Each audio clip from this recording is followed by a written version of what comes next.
The next episode of The Commercial Break starts now. Oh, yeah, cats and kittens, welcome back to The Commercial Break. I'm Bryan Green. This is a dear friend of mine and the co-host of this show, Krissy Joy Hoadley. Best to you, Krissy. Best to you, Bryan. And best to you out there in the podcast universe. How the hell are you? How the hell are you? Thank you for joining us. We are considering a cruise, a TCB cruise. We'd like to know if you'd like to join us. We didn't talk to the cruise line about it, but we're pretty sure they're going to be okay if one or two of our listeners show up onto the cruise with us. Krissy's got a friend who's like a travel agent for many years. Yes. And this morning, Krissy says, I don't like cruises. I mean, she has always stated on this show and otherwise, I don't like cruises, not interested, not going to go.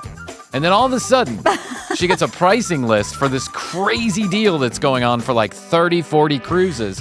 And the prices are outrageously low. They really are. And I'm like, this has got to be a joke, but it's coming from a reputable source. Mm-hmm. Norwegian Cruise Lines, very good. This is not a sponsorship here. I have nothing to do with Norwegian Cruise Lines. And I know how much an actual cruise costs because I've been on a few of them. This is insane. Like 14-day cruises for $600 for the cabin. Yeah, the cabin. Entire cabin, and food included, and drink included, all, and a shore excursion. Shore excursions and specialty dining, which are the really nice restaurants they usually have in the cruise ships that almost definitely mean you have to break out your American Express or in my case, your Chime credit card to your Diners Club. Your Diners Club, your prepaid Visa from Walmart. Yeah, you have to break that out because the specialty dining is where they make extra money. That's just it. And certainly the excursions are part of that too. So this is like hard to believe. And we're thinking to ourselves, why don't we go and do some commercial break episodes from a 9-day Mediterranean cruise? Now, the catch is, because there's always a catch. The catch is, yes, they are dirt cheap, but you have to find a way to get yourself to the port. Mm-hmm. And the port is in Barcelona. This one that we're looking at, Barcelona, Rome, Reykjavik, somewhere that's pretty far-flung. Even the ones here domestically are out of Seattle, which is not exactly a hop, skip, and a jump away from Atlanta. But regardless, that is pricing you can live with. Mm-hmm. $600?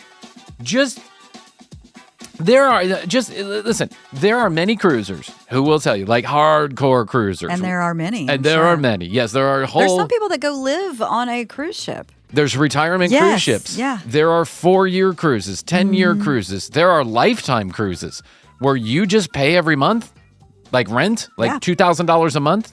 And then you just live on the cruise ship. And wherever the cruise ship goes, you go. On all the dead legs, on all the renovation legs, on all that, you just live. Or you get off the ship and they put you up in a hotel while they renovate the boat or whatever. I've seen videos about it. Yeah. And it's fascinating. I know. And I love the idea. There was an idea floated around for a long time about a floating retirement home. Mm-hmm. The world's largest cruise ship, essentially. It would just float around the oceans, and then it would have smaller boats taking people in because it was too big to even dock anywhere. They got some money together for this. There were investment firms involved, but it fell apart like a lot of these big engineering projects do because you actually couldn't make that. You actually could not make a floating island like that, it turns out. But it was an idea. And I loved the big thinking makes me excited. Mm-hmm. Like when you look at the UAE and they're putting together, we're gonna build Disney World, only 70 times bigger than Disney World actually is, with ports and flying airplanes and roller coasters that are 10 miles long. I get excited about that stuff. I'm like, good for you, big thinking. But it never comes. Didn't we talk about the line? Yes, we did, because I sent that article to you and you're like, that's not happening. Yeah, and it didn't happen, by the way. They got like 10 miles of it dug and they started pouring the foundation. Mm-hmm. And even by like modest standards of what people thought actually might come of this, most people are going, this is a joke. This is never going to happen. 10 miles long. Anyway, this cruise, you get there. The thing is, you could spend that $600 and do what hardcore cruisers tell you to do, which is, yes, it's nice to go see the sights and sounds, but a cruise ship is best when everybody else is off of it. True, I can see that. You can get the best service. You can do shopping and dining, sit by the pool, get a nice chair on the top of the deck, go talk to other cruisers. It's just like a nice time to be on the cruise ship when no one else is there. Now, defeats the purpose a little bit for me, and I'm a little too claustrophobic to be on the ship the entire, like even the big ship that I've been on, I want to get outside the What's the ship. point of like going to all these amazing places if you're not going to get off and go see them? If you're a hardcore cruiser, you've already done you it. just Yeah. okay. And the gig on a cruise is any just place. enjoy being on the cruise ship. Any place that has big cruise ships that come in, any major ports, New Orleans, Tampa, the Space Coast, any of that. When they go down to their destinations, the Bahamas, Mexico, even in Europe, there are entire ecosystems of people that want to separate you from your euros or wherever it is, your rupees or wherever you happen to go. Rupees. I like that name. I just like the thought of a rupee. Yeah. They want to separate you from that, and they are master. Salespeople. Yes, it's the same T-shirts at every port. They buy them from the same Chinese company. It's the same fake jewelry and Fendi bags. Okay, and, you're turning me off again Yes. from cruises. So when you do a cruise, like we did when we went to Europe, only because we already understood, you got to get away from the pack, right? Yeah. If you go to Rome, like you can't actually pull up to Rome in an ocean. It doesn't work like that because Rome is actually surrounded by land. Mm-hmm. Yeah. But you can get pretty close, and then you take an hour-long train ride there. Well, you can buy the tickets from the cruise ship, and you can go on their little thing, and then you're going to be hustled onto a bus where some dude is going to try and sell you an additional package to take a tour and to see the sights, and you have 3 hours in Rome, so you can do this and you can do that, and stupid earpiece, and everyone's going to be following this red flag, and everyone's talking.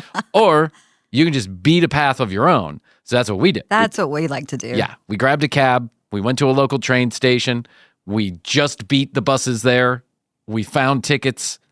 The train was sold out, so a lot of people got screwed. We got on the train. We went to Rome. We ignored all of the tour packages, and we just went and did what we wanted to do. And it was lovely. It was enjoyable. And we did that in most of the ports. Yeah, see, I don't like to have a schedule. I like to have city that I'm going to be in the hotel, and I know that for how many days.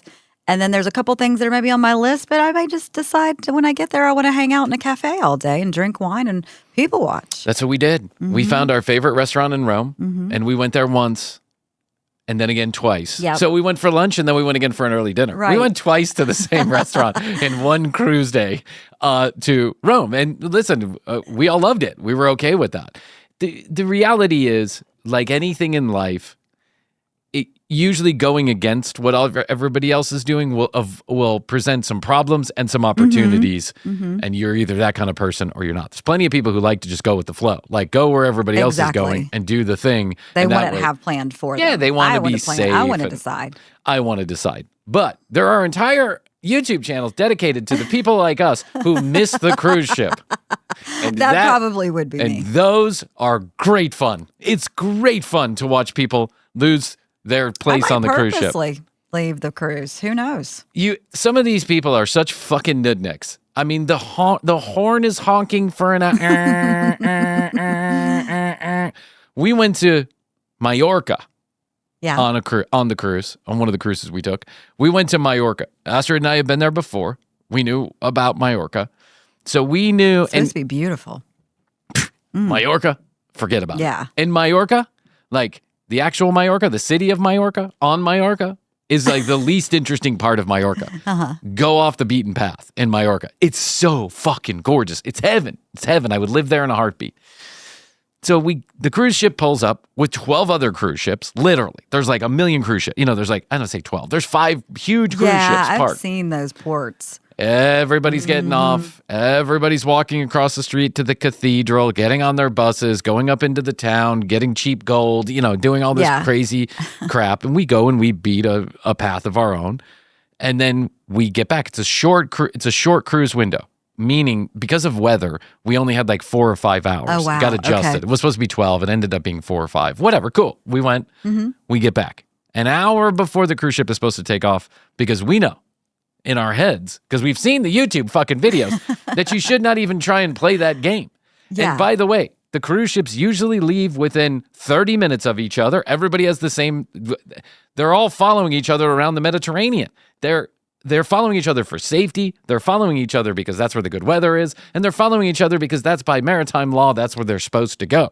You can literally look outside of your cruise ship at night in the Mediterranean and see the cruise ship behind you and the cruise ship in front of you. Yes. And the ones on the side of you and the ones going this way, there are shipping lanes. So you see them. Okay. They're not like stacked on top of each other, but just like sometimes you look outside an airplane window and you see an airplane like 10 miles off in the distance. Flying over the Atlantic because you all are flying on the same lanes. You're going in the same weather direction, whatever it is. I don't know. I'm not a maritime law expert. I just know what I saw, what my app was telling me. Okay? All right. So here's the point. Get on the ship, then you hear the horn.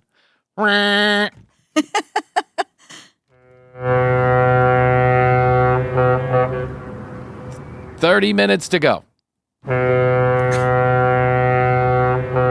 10 minutes to go. 5 minutes to go. Yeah, boy. You better get your ass on that ship. You know what I'm talking about? And then Yeah. eventually, 5:30. Time to leave. And guess what?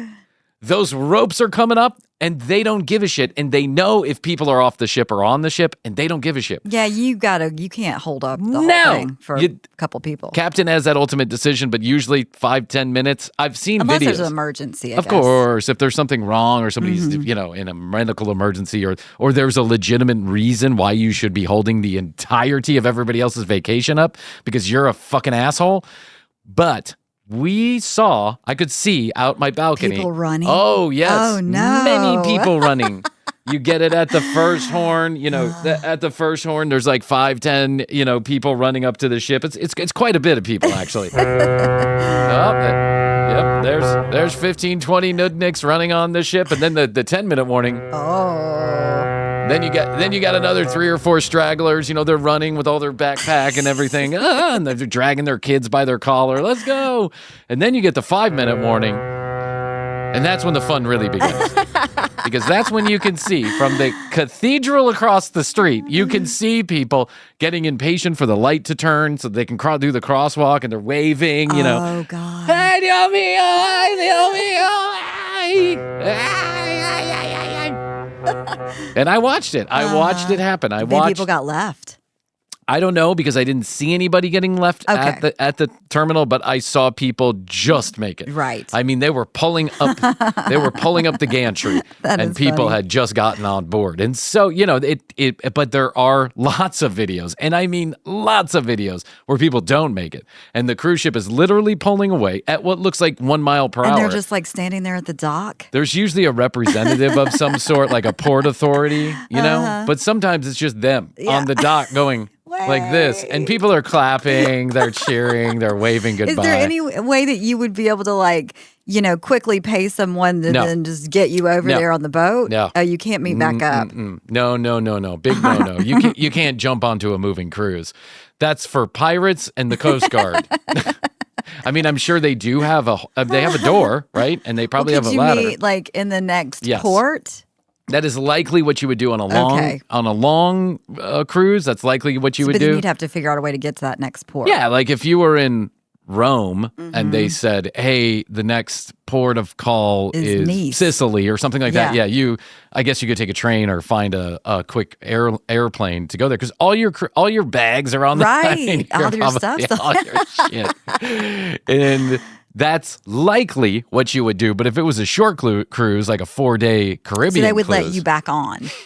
In the next port. Sure. Okay. Absolutely. Yeah, as long as you have your identification and your cruise ID. Like usually you get a bracelet. It's one of those kind that's not coming off until you actually cut it off. Yeah. A bracelet or you have a key card or whatever. As long as you're the person that was on the cruise, you'll get back on the cruise. But the captain, ultimately, it's a captain's ship, and he is probably judged on whether or not he gets someplace on time. Now, here's the crazy part about all this. If you look at I have an app called Marine Traffic on my phone because of course I do. I track shit. I like to track shit. You're tracking the planes, you're tracking the ships. I'm tracking everybody. Okay. I'm ChatGPT AI, Big Brother. I just need to share my location with you at this point. Hey, listen, some people do, and I don't know. Rafa does, and I said, dude, I woke up one morning and Rafa's like bouncing around Venice, and I'm like, what are you doing? I go, why are you sharing your location? He goes, oh, I must have done it for the Pearl Jam concert. Oh, and I said, oh, I see you're in Venice. He Yeah. goes, yeah, I'm here for a week. I go, okay, I just thought I'd let you know you're sharing your location with me. He's like, it's good that somebody knows where I am. It is. It makes me feel better. Yeah. He goes, I'm keeping it on. And he still has it on. Sometimes I check on him. I'm just like, what's Rafa up to? But yes, I track those ships sometimes. And one of the things one of my kids loves to do is he wants to know where the Disney cruises are at all times. Oh, yeah. There's like 5 or 6 of them. We like to look and see what location they're at. What you'll notice is the Castaway Cay, which is their private island, which a lot of their cruises go to from Florida. You go spend a day on Castaway Cay, which is a beautiful, manufactured, but beautiful place. That's what you were saying. Is that the one with like the rides and stuff? There's no rides, but they have like out in the middle of the ocean, like waist deep, they have an entire water park out there. So you can go. The water park. Yeah. And you do water slides into the ocean. It's really quite cool, actually. Yeah. That's but when my kid got stung by a jellyfish, and that wasn't so cool. But anyway, whatever. So it's a beautiful island with more white sand beaches than you've ever seen in your entire life. All these chairs. You just go, you grab a chair, you sit there, you get a cocktail, whatever. But you can watch these ships. And the thing is, they say, okay, we're going to go to Castaway Cay for the day, and then we're going to have a sail day where we're sailing back to or the next location or wherever. The Caribbean's not that big. A ship can get from point A to point B probably in 4 or 5 hours. But then in the middle of the night, they just turn the engines off or they start swimming in a circle, right? And that same thing happens in the Mediterranean. A lot, I noticed on a lot of these cruises. It doesn't take them an entire night to get over to the next place, but they'll just spin around for a little while. They'll just anchor? Yeah, not anchor, but they'll float out Okay. there, or they'll turn the engines off. They'll keep themselves in a certain direction, but they're going half a mile per hour, right? And they're just kind of going out there. So a captain's really being a dick at 5:30 when he says, well, 5:30, 5:31, got to roll them up. You got plenty of time. I mean, it's not like you need it. If I don't get out by 5:30, I'm not going to be there by 5:30 in the morning the next day. No. But they stick to, I understand, you got a timeline. You got to stick to it. I get it. And can we really inconvenience everybody? Everybody else wants to watch us sail away and be out in the ocean and the Mediterranean for 2 nudniks who spend a little extra time buying fake gold at the Mallorcan gold factory or whatever Bizarre. it is. Yeah. And by the way, there's one in every port. So you're going to be just fine. Go to Grand Bahama. Pull up to that one. No. It's a bazaar. No, I do not. I have no interest. Yeah, that's the thing is that, in Jamaica too, like we went to Ocho Rios. It's the same thing. It's the same thing when you get off the ship in Ocho Rios as it is when you get off in the Grand Bahama, as it is when you get off wherever. And all the Caribbean ports, they're all the same. They're selling the same, different people, but they're selling the same shit. You got to get a little beat off the get off. Yeah, beat off, Brian. Beat off the beaten track over there by the whacking tree. You got to go buy some weed from a Jamaican guy. Yeah, that's a given. That's a given. But we had a driver. We already knew him. He'd been recommended. He was a friend of a friend. Did he get you weed? And yeah. Yeah. Did he have weed with him? Yeah. It was like in the cab? Yeah. Yeah, he was like, hey, man. He was ready. Yeah. Here it is. But once we got on the road, he had the beers and the weed for us. We were ready to go. Fuck yeah. We went over to Negril. Lovely. Yeah. Absolutely lovely. Didn't take me but 15 minutes to get myself in weed trouble in Jamaica. No, you got in trouble. I got in a lot of trouble because I tried to give the guy $20 for like this much bud, and he ended up giving me an entire bud this big. Yeah, a stalk, a tree. He wanted to sell me the entire plant. That's right. Didn't you have to go like in the back room of some tent? Did. Yeah. Imagine just like tents, like festival tents, temporary festival tents, a line of them. Imagine Shakedown Street at a Fish show or Grateful Dead show or Widespread show. But imagine this goes on. It's in the Jamaican forest. So it's near these very famous waterfalls in Ocho Rios. And so there's trees over. It's just a kind of a darkened place. But there's hundreds and hundreds and hundreds of tourists going in and out of these little temporary tents, buying knickknacks and trinkets. And so I go into one tent, and I don't know the first thing to ask. So I'm like, hey, I'm doing this whole number. Yeah. And the guy's sitting behind the counter. He's looking at me, and he's like, you got a problem, man. You okay, man? And I'm like, hey, Smoke. Yeah. And he's like, you want some marijuana? I'm like, shh. Like, this is Jamaica, man. Yeah, it's not illegal. Yeah, he goes, come on, brother. Come on, I take care of you. And then we go back into another tent that's behind that tent, into a third tent that's behind that tent. Now we're like in the I don't know, we're in the factory of the tents or something. We're back in the storage area, the bowels of the tent, where they keep all the trinkets they got from China that they're going to sell you, right? Boxes of them. And he opens up this like wicker basket. And I'm like, he's like, what you want, man? And I go, I don't know, 30. And he's like, 30. And I go, $30. Okay, I got you, brother. And he goes, you got something to put this in? And I take a cellophane off my cigarette pack and I go like this. And he's like, you're going to need something bigger, brother. And I'm like, that's all I got. And he's like, we'll figure it out. He opens up the wicker basket and he pulls out a bud this big. It's like 2 feet tall. And I'm like, oh, no. I was thinking like a little bit. This is a little bit, man. This is a little bit. What do you want? You said 30. I thought you wanted the basket. I look in the basket. It's just filled with bud. I mean, just, I'm like, oh, shit.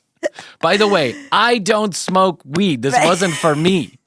I didn't smoke weed at the time. I swear to God, it was not for me. Was not for me. So I managed to negotiate paying more for much less. You know, well, here, let me give you 60. Can you cut it in half for me? I mean, I was such an idiot.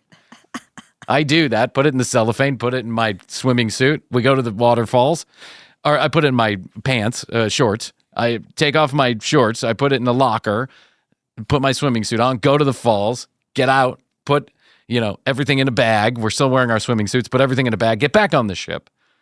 3 nights later, purser comes on, the cruise purser. Okay. On the TV, it just pops on. It's weird like that. That's how it happens on a cruise ship. Just pops on. Hey, it's Dave, your purser, and I'm so glad you joined us on your Carnival cruise. Didn't you have a good time? Weren't we all excited about Jamaica?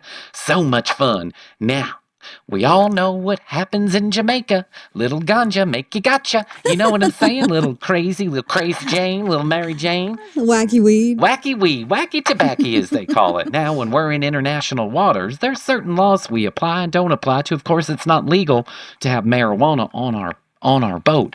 But sometimes people do make the mistake of bringing it back on the boat. I'm going to tell you now. We're going to be in American waters in less than 6 hours, and it's 1,000% illegal to have marijuana on your person. So I just go ahead right now and take care of that. You can throw it over the side of the boat, you flush it down the toilet, or do whatever you got to do with it.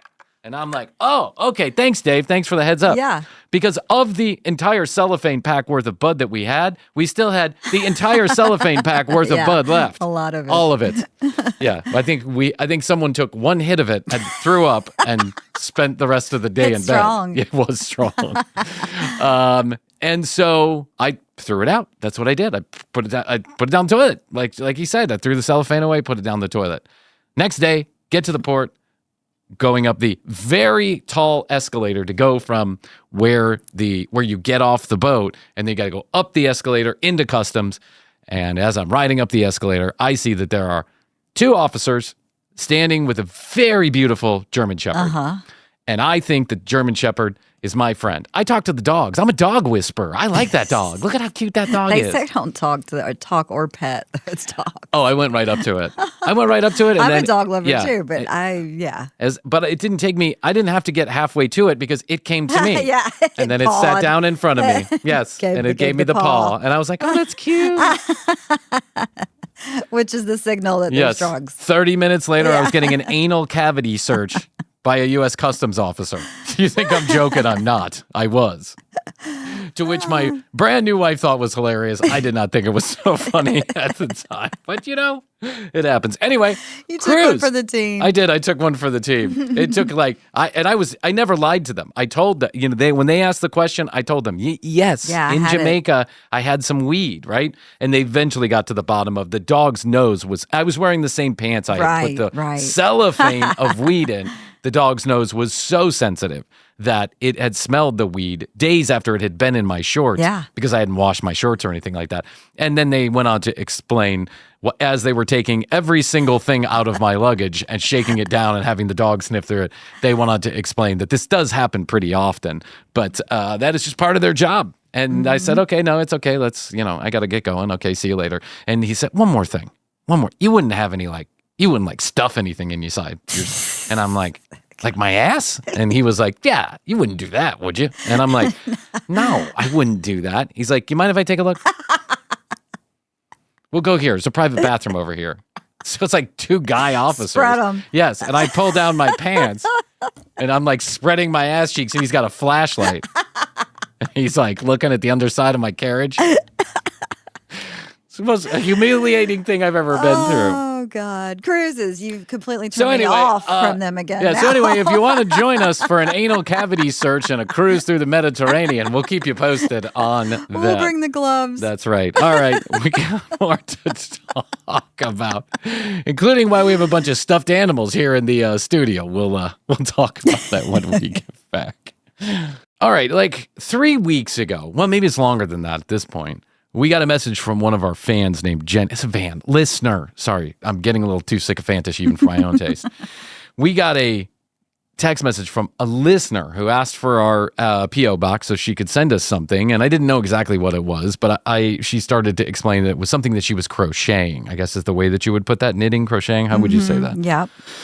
And so eventually we checked the P.O. box because, it's a P.O. box. You don't check it every day. It's not like it's right outside your house. But eventually we got to the P.O. box and I wanted a chance to just share with the other listeners that Jenny, dollface as she is, has made us 4 separate crocheted stuffed. Beautifully crocheted. Beautifully crocheted stuffed things. I don't know they're not animals. One is Lady Peas a lot, which is in the shape of a pea drop, pea yellow, with a smiley face on it. One is Sir Poops a lot, which is a brown poop with corn in it. There is corn. One has a big F on it, F-bomb. I'm imagining that's what that is, the F-bomb. Yeah, as a bomb. And then the chill pill, a nice, lovely blue color, the chill pill. It is, they are lovely. They are adorable. My children have been playing with them all day, asking exactly what they are. I told some of them what they are, but then the other ones I just said, they're just fun. Have fun with them. So they've been throwing them around the house. They're super cute. Thanks, Jenny. Yeah, you can see them on youtube.com/the commercial break. Maybe I'll make a post about it. No promises there because social media is not my strong suit. So no post there. But if you would like I imagine that this is one of the things that one of the messages she would like us to convey, and I'm happy to do this. If you yourself would like one of these or something similar, text me 212-433-3TCB, and I will give you the information so that you can get a hold of her, and maybe you can get your very own set of little plushies, little stuffies, little crocheted stuffies. They are very adorable. Soft and very They are very plushy. soft. Yes. I had to put them in the dryer because she kindly alerted me that she has a home that might have cats in it, and since I'm deathly allergic to cats, it was nice of her to do that, to go ahead and let me know that I might die when I take them out. Here you go. Going to the post office to get that stuff is an experience because the box was too big to fit into the actual P.O. box.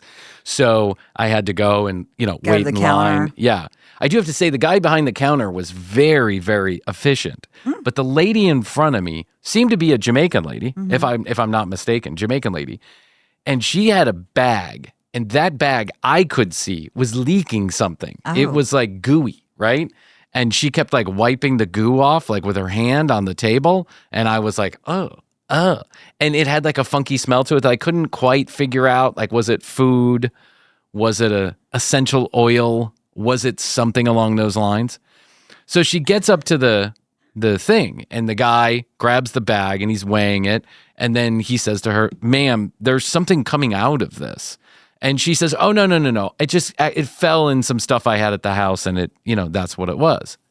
And he goes, okay. So he grabs a paper towel, he wipes it off. He starts fooling with the bag to put a sticker on it and all this other stuff. And then he holds it up and it's dripping this goo. And he's like, I think this is actually coming from the inside of the bag. Do you mind me asking what's inside? Right.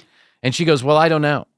And he goes, you don't know what's inside the bag? And she goes, no, I'm mailing it for someone else.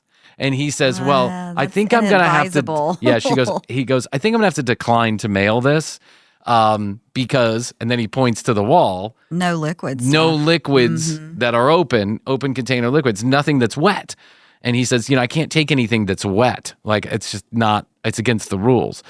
And she got very upset Plus, by as a this. general rule, you should never be mailing anything that you don't know what's inside of it for someone else. I think that's like rule number one. I think so. I mean, I used to watch this Locked Up Abroad show. Remember that? It was a thing for a while. I'm sure it's still on, but it was a thing for a while.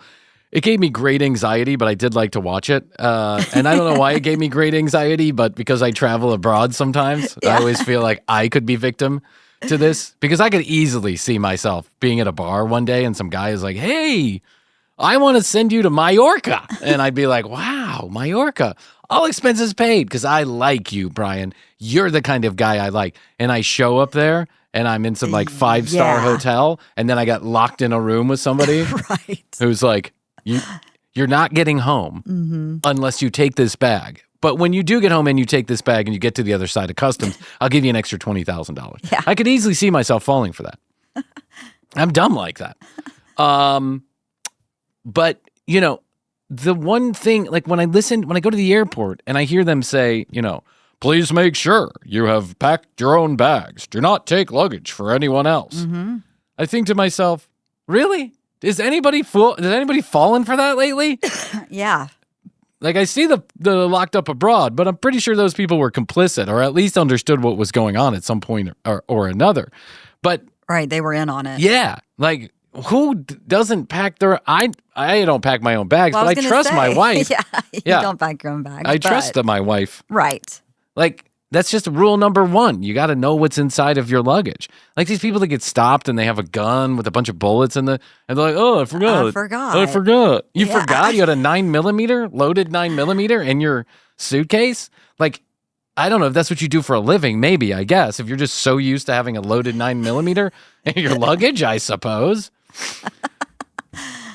It's so dumb. I was reading about, this is an interesting segue. Something I did want to talk about was on my list. There's an influencer, supposed influencer.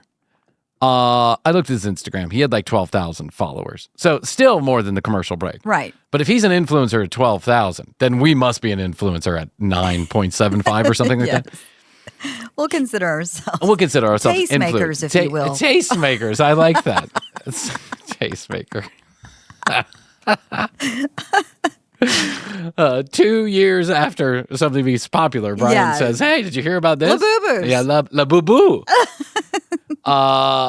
So this dude, this influencer, probably 20-something, and he, 2 days ago, as we're recording this, 2 days ago, got arrested in the Atlanta airport with 30 pounds of weed gummies, liquid THC, hashish oil, and actual green marijuana, like plant. He was loading material. up. He loaded it up, and he was going to, I don't know where he was going to. Like out of the country? He was going out of the country. Oh, out of the God. He was going out of the country. I mean, He is such, honestly, like a real dipshit. Hold on one second. yeah, I mean, it's one thing to go to Colorado and you come back with some gummies, but that's a lot for one. And for two, you don't risk taking stuff out of the country or back into the country. So I'm on a Reddit about this. A passenger arrested after police allegedly discovered $3 million in drugs. It's never $3 million. It's $3 million if you sold it all individually. You know what I'm saying? Right, That is street price. Street price. Yeah. Okay, here's what you need to know. A traveler was arrested in Atlanta after officials found nearly $3 million worth of marijuana in his luggage. The 22-year-old was en route to Sao Paulo, Brazil, allegedly carrying over 50 pounds of narcotics. Earlier this year, That's like the limit for your bag. It Like is. the weight limit. You had every inch of your bag with marijuana? Yeah, I guess he just had one full bag. Yeah. What was this guy's name? I'm trying to figure out the guy's name. Vance Randolph, a 22-year-old en route to Sao Paulo, was placed in custody after officials alleged they discovered drugs in his suitcase. Following the arrest, Randolph was transported to Clayton County, facing marijuana trafficking charges. Yeah, that's definitely trafficking. For sure. From the search, they found, 12 pounds of THC wax, 34 pounds of hashish, 34 pounds of hashish, 4.6 pounds of marijuana, and 1.2 pounds of pasty marijuana. Pasty marijuana. I've heard of a lot of kind of marijuana, but pasty? What's up with that? Why you got to be... It's in all forms. Why is it got to be a race thing? Pasty marijuana.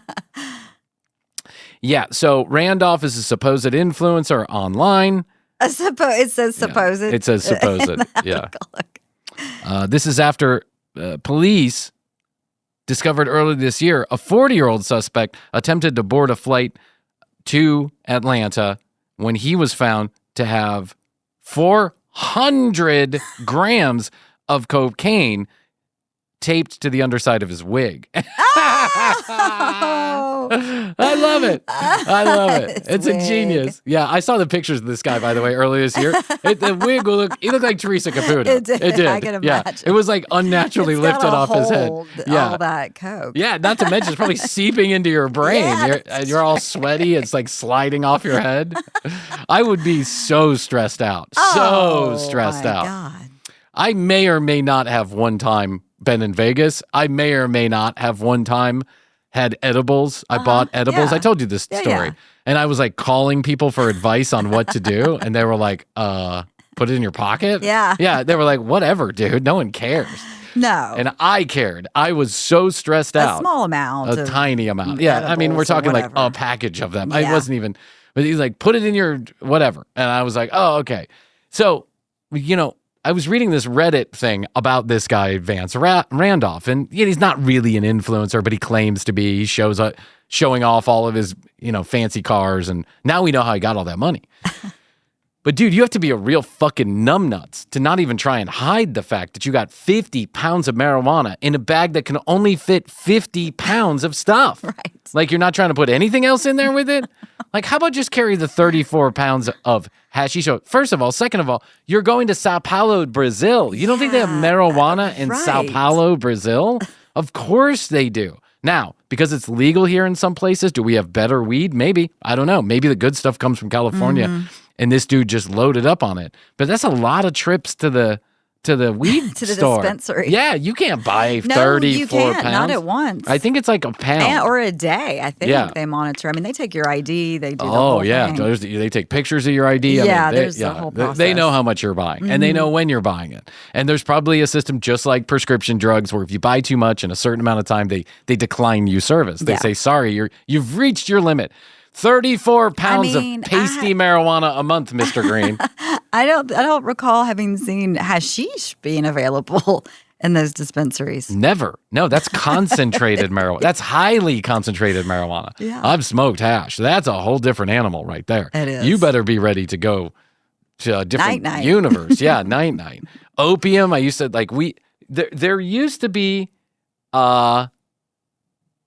there used to be a guy that I knew. This is like way back when I was a teenager, late teens. There was a guy that I knew who had a connection for opium. Yeah, Yes. I know. I remember seeing some friends, not friends, but people that I remember was around. Yeah, it was around. It was like making its way around for a couple of years there. You could just get opiums relatively cheap. It was like $5 for a little ball of opium, and we'd throw it on a bad, cheap, shitty weed. We'd throw it on there, and we'd go fucking night. Well, one time, my friend concocted hashish and opium together, God. and we put it in a bowl and we smoked it. I was gone for 3 days.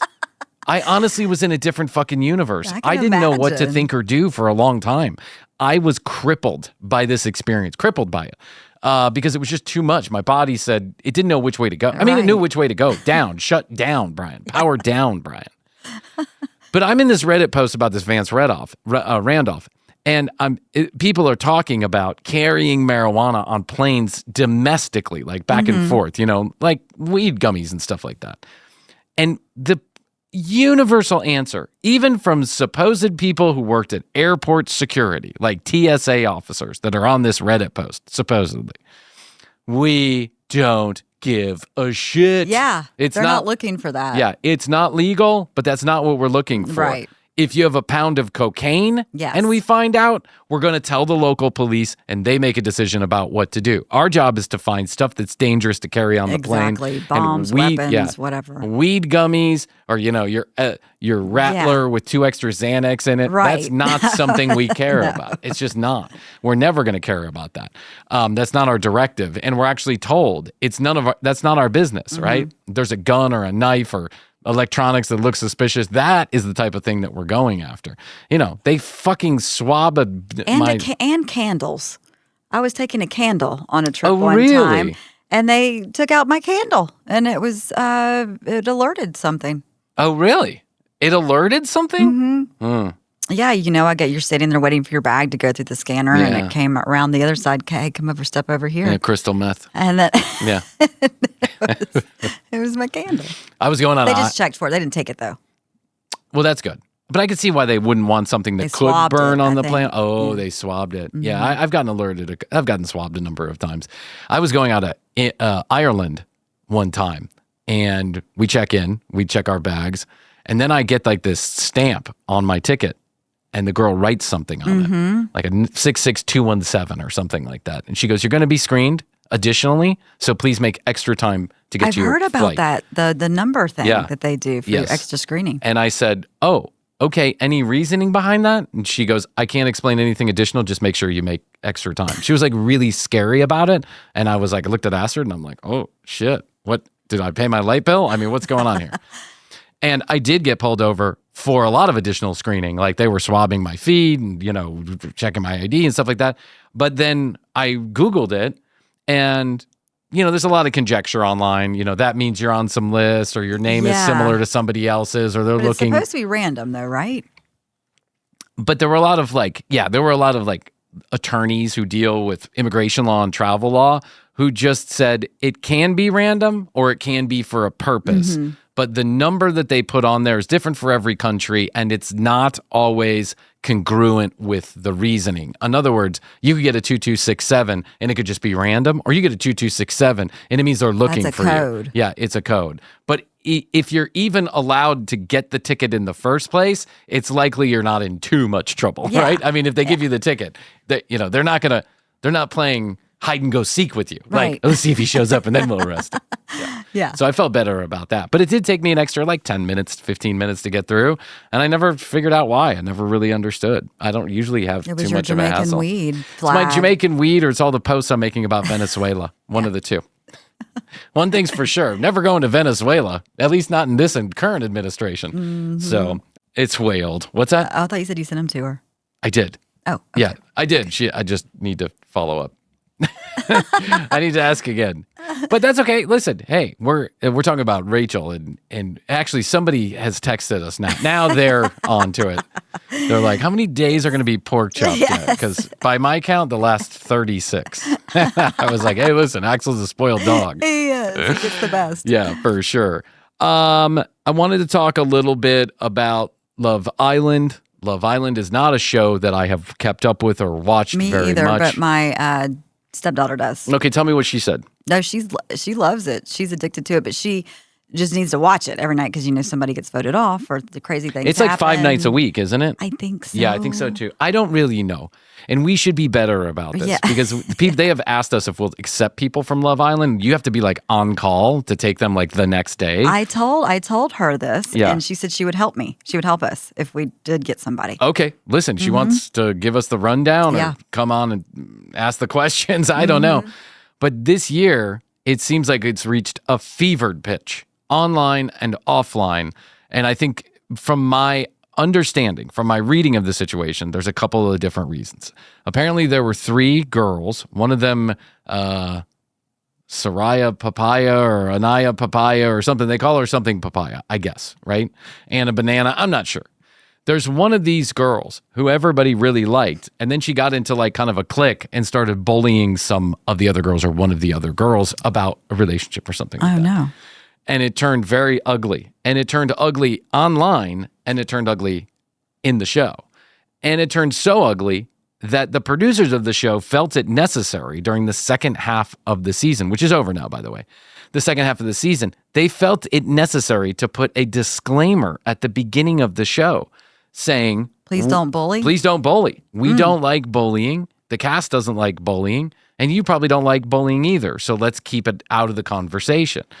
And so I started, someone's printing something in the middle of my show. Thank you. It's Daniel. Thank you. Hi, Bryan. It is Daniel. It's for sure Daniel. I know. This happened last time. when This he happens visited. every time he comes. Yeah, he just starts printing stuff while we're... The printer is like right next to the studio equipment. So if you hear that, I'm sorry. I apologize. They felt so strongly that this was getting out of control that they felt it necessary to address it, which is strange in and of itself. It tells you what a connection they have to the audience. But if you go and you start looking at some of the social media posts about Love Island, you can see that this has clearly gotten out of control. One of the reasons why I think this has gotten out of control, let me see if I can, I did a little research on this with ChatGPT earlier. You and Chatty. Me and Chat, good Bosom friends. buddies. I rail against it on air. I use it all the time off air.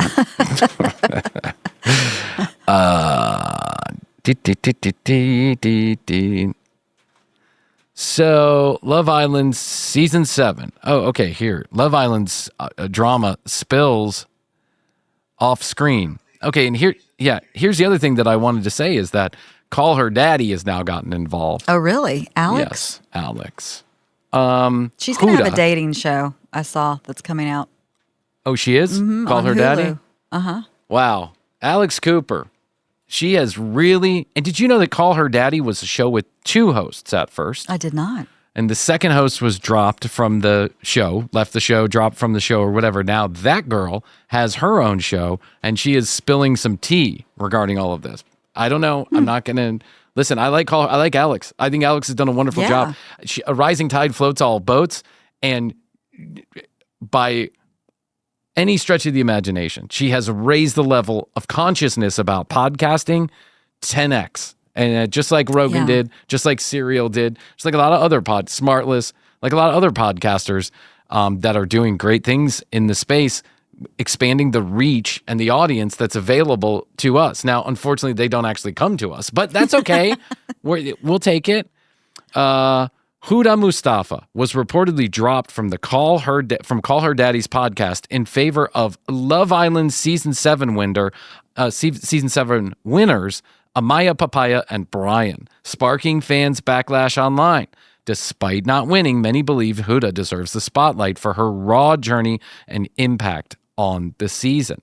Love Island season 7 may have ended with love and confetti, but the post-Villa drama is proving to be just as intense. While winners Amaya, Papaya, and Bryan took home the $100,000 prize, and fan favorite pairs like Nick and Alondrio left on a high note, all eyes have now turned into what's happening off camera. The Islanders are slowly returning to their regular lives, doing interviews, hopping on podcasts, and reflecting on their time inside the villa. But fans of Huda were shocked to learn she may have been swapped from last minute from Alex Cooper's Call Her Daddy podcast in favor of Amaya. Huda, according to a viral TikTok posted, Huda was originally scheduled for an exclusive interview with Call Her Daddy. The TikToker claims an insider revealed that Alex had locked in Huda for her first sit-down, but once the finale aired and the winners were crowned, plans changed. Allegedly, Alex Cooper made a switch, trading Huda's exclusivity rights in favor of Amaya and Bryan, likely seeing more potential in having the winning couple on the show. The same TikToker claimed that interview rights were passed to podcaster and former Bachelor star Nick Viall, who will now host her first official post-show interview. The last-minute nature of the swap has sparked outrage from fans who feel Huda, despite not winning, deserved the platform more than Amaya. All right, well, congrats to Nick Viall on the big get. Nick, of course, has made his own way in the world by really living in that reality show vibe. He gets all of the hot guests to come on his show. I know Nick. I know... that's all I'll say. I know Nick, and I say congratulations to all his success too. Listen, this is just the nature of podcasting. I don't think Alex did anything necessarily wrong, and I'm sure it wasn't 100% her call. And what do I mean by that? What I mean by that is there's probably a whole PR machine with Alex, producers, talent bookers, agents and agencies that negotiate these kind of conversations. And the Love Island winner was probably negotiated long before the season started.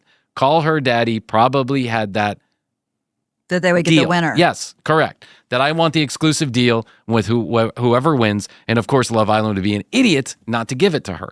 This was probably booked long in advance. It probably had nothing to do with anything. But people thought Huda should win. So everybody thought Huda was going to go sit in that chair. But when she didn't win, and Amaya Papaya, who people have kind of railed against, this is the same girl who I said went from like 10,000 followers to 1.5 million followers in a very short order, and people were questioning whether or not that could even be possible. I think it probably can, actually. That show's very popular. Very popular. But Nick Vile's no slouch himself, and he'll do a good job with Huda. And this makes all the sense in the world. It'd be like, let's take Conan O'Brien in the commercial break, okay? Just like, and you know, I know we knock ourselves a lot here. We're very self-effacing because honestly, we don't believe in our own success and we have imposter syndrome to the X degree. Yeah. But let's say Conan O'Brien and the commercial break. We will get some of the same guests. But if it's a choice with an agent between Conan O'Brien and the commercial break, Yeah. they're going to Conan O'Brien. Yes. Conversely, right, is if you have a hit show and you're agreeing to send your people to a show, right, you're going to send the winner to Conan O'Brien. You're going to send the other folks to the commercial break. That's just the way that it is, and it's probably pre-negotiated long before the winner is ever announced. So I say all this to say that Alex should get a little bit of a break here because the winner is the winner for a reason. They won the contest. It's time for them to get their spotlight too, regardless of whether you like them or not. Alex wants the winner on her show, and that's what she negotiated. If Huda was such a hot item, maybe Alex could have gotten her too, but Huda probably said, I want my own show. I want to do my own thing. I don't want to play second fiddle to Amaya Papaya again. I lost to her, and now I want to go on second on Call Her Daddy. No, I'll go to Nick Vile's show, which is also extremely popular. So I think this is just kind of the way the world works. I don't think there's anything nefarious going on here, even though you look in those social media comments and you would think that there's a grand conspiracy against Huda and for Amaya Papaya. Just don't think it works like that. That's my own personal opinion. I'm just sharing like a little bit. Yeah, I'm breaking I think that down the makes fourth sense. wall a little bit here on the commercial break. Because, you know, we also get these kind of, like, when they said, do you want to have Amaya Papaya and Bryan on? I said, I just don't think it's right for the show. I don't think those Not a good millions, fit. not a good fit. I don't think I don't think those millions of new listeners, I don't think I want we're them. good. Yeah, I don't want them. I don't want them anymore. Just like Trump saying, I don't want the Epstein people anymore. I don't want them. I don't want them anymore. Did you read that one? I mean, This is getting wild. it really is. Wild. It is. There's a big hubbub. It reminds me of an But old. there's minutes missing from the tape, and they were going to release it, and then they didn't. I'm waiting to see what happens in the end before I really. Me too. And I have never, you know me, I'm like not an anti-conspiracy theorist, but I tend to believe what I see Yeah. and what I hear to be true. What I feel is true based on my own research and what's available. And I think Epstein was probably an apex predator of epic proportions. yeah. And I think there's a lot of people who probably played that game with him. I don't know if there's a list necessarily, but I bet there's lots of evidence of people who would have been on the list. And it seems really weird that this is the thing we run on. And now all of a sudden Forget about it. it was a Democratic. Never mind. It was the Dems. It was Obama. Russia. It was Obama. Russia. Listen, it reminds me of the old ancient proverb about the snake, about the boy who became friends with the snake. And every day they would play with the snake, and the snake would play with him, and they would have fun together. Little snakey and little baby boy, always running around the jungles and having fun, little like a snake and a boy do sometimes. And then one afternoon, the boy got a little too close to the snake, and the snake bit him. Yep. And as the boy laid there dying, he said, "What happened? Why did you bite me? I'm dying. I thought we were friends." And the snake said, I am a snake. It's in my nature. It's in my nature. So be careful what you wish for, because this is what happens. That guy will turn on anybody. And by the way, there's a lot of politicians like this, right, left, and center. Yeah. But there's just one with the loudest mouth. So anyway, I know that some people don't like it when we talk politics. I just find it really fat, not funny, I'm not joyful about it because there is an apex predator involved here. And I think the fact that he is the only one, whoever is going to get in trouble for this, and that Ghislaine Maxwell or whatever her name is, who will probably get out of jail, by the way, probably will not spend the 20 years that she got in prison because she will probably cut a deal or be pardoned. Mark my words on that one. Mm-hmm. After people go to sleep on this. The reality is, Epstein hung out with a lot of people. Yeah, a lot of high-profile rich people. Prince Andrew, Bill Clinton, Alan Dershowitz, Donald Trump, lots of people in Hollywood. So Epstein was the only one that was hanging out with those young girls? Yeah. He was the only one that was doing things with those young girls? Fuck that. That's not believable. It's not a believable story, and they're trying to sell it as if we're all a bunch of, fucking sycophants for not buying the bullshit. All of the administrations who have helped to cover this up, by the way, not just the Trump administration. But we must point out that it's the Trump administration that put him in jail. It's the Trump administration where he died, quote unquote, by unaliving himself. And it's the Trump administration who now has the files or whatever information is available and won't let it out of the bag. I'm not saying this is like we need to spend every waking moment of our governmental day paying attention to this, but there are a lot of people who would like to know, would like to see some people be held responsible for this. And now we're just going to all go away because it was the Democrats. The Democrats. Yeah, just forget about it. Yeah. Okay. Anyway, that's all I'm ever going to say about Jeffrey Epstein. But I just wanted you to know that I am aware. I'm not a dum-dum. And probably by the time this thing airs, there will be 7 other developments in this Yes, too. So I know something happens every day. Yeah, if it sounds like I'm like a little bit behind the times, it's because we may or may not be on vacation and I may or may not be recording this a little bit ahead of time. As we do. You heard it here last, folks. That's right. We got to stick to that. Yeah. Consistency is key. Yes.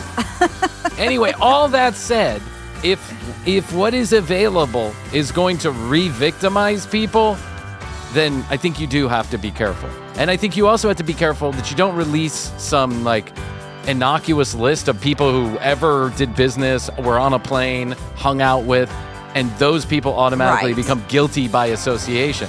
So I think there does need to be a daft touch. But now they're understanding you can't just scream at the top of your lungs on a podcast that everything's a conspiracy. Then you get in charge and you realize, oh, maybe not everything's a conspiracy. Yeah. Because I'm a snake. It's in my nature. All right. 212-433-3TCB. 212-433-3TCB. From cruises to snakes. From cruises Cover it to all. snakes to the Epstein files. Love Island to Maya Papaya. We're doing it all. Love Island. Call her daddy. Your vile files. We know our shit here at the commercial break. Cocaine in your suitcase. We know about all of it. I'm watching all of you. I'm tracking your airplanes and your cruise ships. You are. I am. I was watching all the All-Star planes coming into PDK. It was fun. Oh, yeah. Nationals won. It's great. That's right. I thought it was on Saturday. Then all of a sudden it was on last night. No, So yeah, I they was just wrong. kind of ramped stuff up over the weekend. Yeah. When It they was were- like the weekend. And stuff. Anyway, that was last week. So, again, right on top of it. The last week as you're listening to this. All right, at the commercial break on Instagram, help us get to 10,000. Because I think if we're not there already, we could be there in just the next day or two. You can help us at the commercial break. Do it. YouTube.com/The Commercial Break for all the episodes on video the same day they air here on the audio. It's available to you. Go watch all of our guest episodes. You can check out our little plushies from Jenny. One more big thank you to Jenny for taking the time to send us these lovely gifts. Absolutely. You too can send us lovely gifts. Text us. I'll give you our P.O. box. TCBpodcast.com. The audio, the video, and your free sticker all available right there on the URL. Okay, Krissy, that's all I can do for now. I think so. I'll tell you that I love you. And I love you. Best to Best you. to you. And best to you out there in the podcast universe. Merch drop coming soon. Until next time, we do say, and we must say, Goodbye.